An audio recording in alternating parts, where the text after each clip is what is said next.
The next theme, which is a very unusual one, is people would come to Maharaj and they would say to him very, very often, how long is it going to take? I mean, after all, I have been here for like 3 weeks. I should be like enlightened already. And Maharaj had 2 answers. One was kind of tongue-in-cheek, which was, to get established in this condition, it might take some time.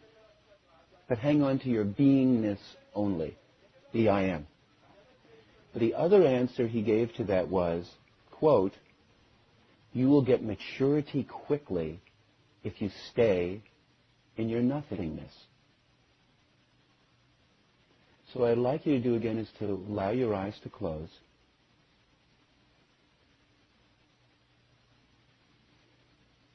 And without using your thoughts, your memory, your emotions, your associations, your perceptions, are you organized, disorganized, or neither?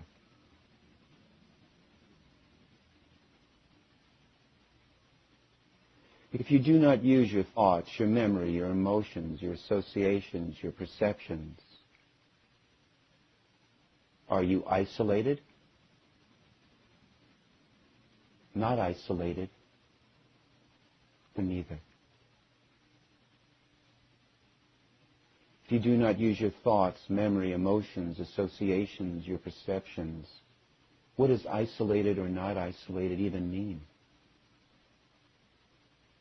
If you do not use your thoughts, your memory, your emotions, your associations, your perceptions, do you exist? Not exist? Or neither? If you do not use your thoughts, your memory, your emotions, your associations, your perceptions, what does existence or non-existence even mean?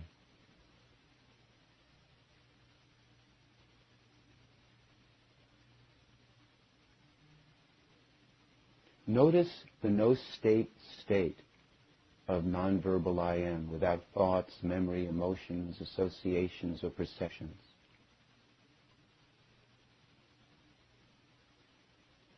Allow your awareness to move outward and backward, and just notice the big emptiness.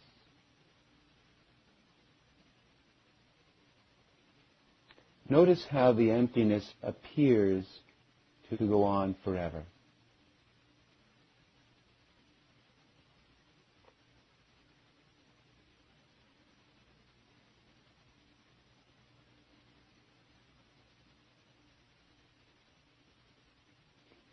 Notice what occurs if the witness or the awarer of the emptiness and the emptiness are made of the same substance.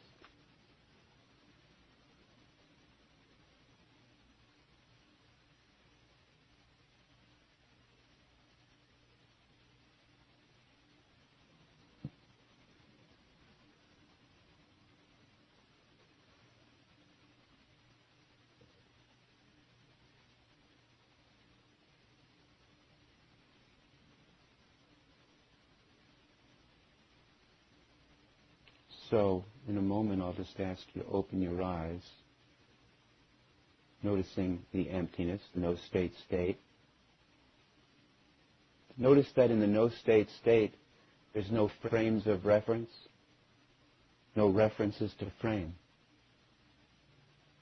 In fact, if I were to say, what's the closest verbiage or way to describe no thoughts, memory, emotions, associations, no perceptions? There's a no-state state with no frames of reference, no references to frame.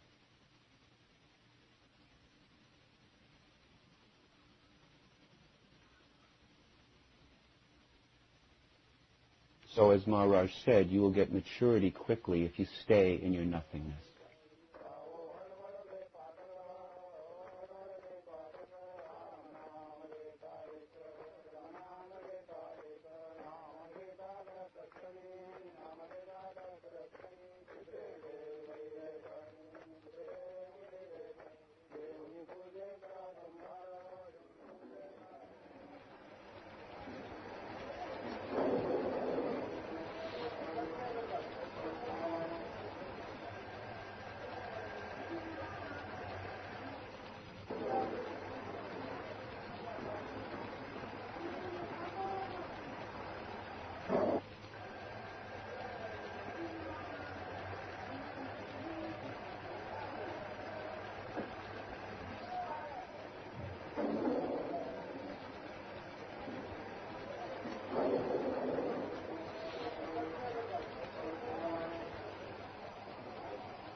The next theme is something that he said to me directly, and we'll take it in two parts.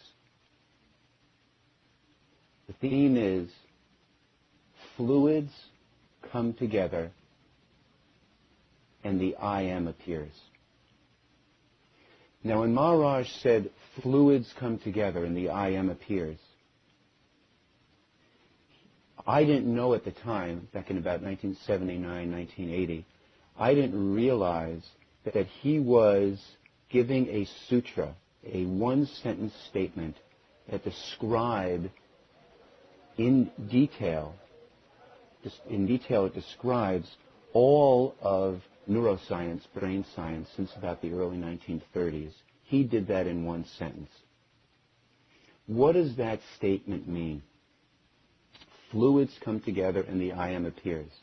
I was so infected with Maharaj's virus that when he would say to me personally, fluids come together and the I am appears, all of a sudden I would be looking at brain research and looking at neuroscience and trying to figure out what was he to convey to me. What I realized was that there are fluids in the brain, and those fluids in the brain are called neurotransmitters. Those neurotransmitters, when they come together in a chemical reaction in the brain, they experience the sense of I or I am arises. If there are no fluids coming together, then there is no I am, and there is no sense of I. That means that if you have think that you are, all that whole experience comes about through a chemical reaction. It's just chemicals coming together. So all the whole mirage, the whole illusion that I am, and I have a mission, I have a purpose, that I'm this person, that I have all these things going on, is all only taking place by a chemical reaction. Without the chemicals, you wouldn't even be. You would have no experience of being. So the whole idea, when he used to say, you are not a person, these fluids come together, you have this experience of I or I am, and all of a sudden you think you're a person with a mission, a path, a past, a present, a future life, a past life. All of this stuff is coming together only because fluids come together and the I am appears.